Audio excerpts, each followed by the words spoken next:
Well, we're here in beautiful Hawaii, actually on the main island of Oahu, where Honolulu is, but we are on the North Shore, and that's where the Warriors will be holding their training camp for the next week. And each day I'll be bringing, well, some information and what's going on in our training camp, because they'll be here, the Warriors will be, for the next 7 days, and then move down to Honolulu for the final 4 days, where they'll be playing 2 exhibition games with the Los Angeles Lakers. Well, let's start with yesterday, because leaving Oakland wasn't as easy as you might think, getting everybody on the plane with all of their personal gear. And then, of course, Tom Abdenauer, the trainer, has a lot of equipment.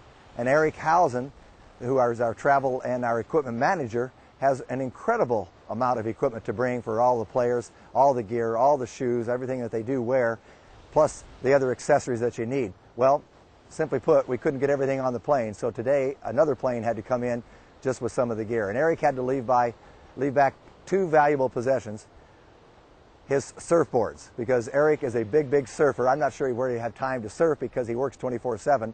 He's the busiest man around here. But he went to Indonesia and surfed this year, so he was looking forward to surf because we are on the North Shore. We're about an hour and 20 minutes away from Honolulu, and of course this is where the big surf is. This is where the Bonsai Pipeline is. And I guess Eric is that expert enough that he can do that. But suffice it to say, the Warriors got in last night around 9 o'clock to this Turtle Bay Resort, where they'll be spending the next 7 days practicing twice a day, 10 to 12 in the morning and then an evening session. We just concluded the morning session, and I think the primary objective there was for the coaching staff is to see what kind of shape the entire club is in. So they turned the squad over to John Murray and then Mark Graybo and put them through a series of tests, which consisted of running up and down the floor, different sets of 5 each, complete round-trip packages, if you will, and they had to do that in a certain amount of time. And they didn't expect everybody to pass that test because it's very grueling and very rigorous, and it's very challenging. But everybody seemed to be in great shape, and particularly the smaller men, so everybody did pass that test, and so they were very pleased with that. Then Don got into specifically talking about defense, and that's what they worked on this morning. Primarily was their defensive schemes and their rotations, not only in man-to-man, but in their zones. And he's throwing a few new twists in there, so we're learning a lot about how they're going to coach this game this year and how they want the team to play, and it's based upon a team concept. I think, when you look at all the players, they've got a lot of young players on this roster right now.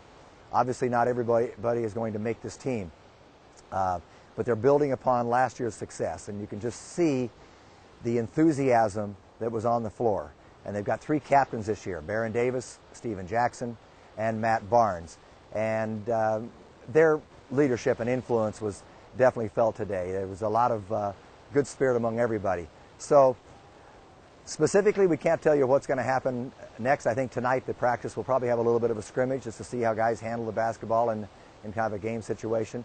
But I remember from my training camp days, when you're going 2 a day, it is incredibly demanding, and all you do is eat, sleep, and play basketball. About the 3rd day, you can hardly get out of bed and move. So we'll be keeping you up to speed on all the progress, what goes on, and what players are doing what, and what to look for the upcoming season.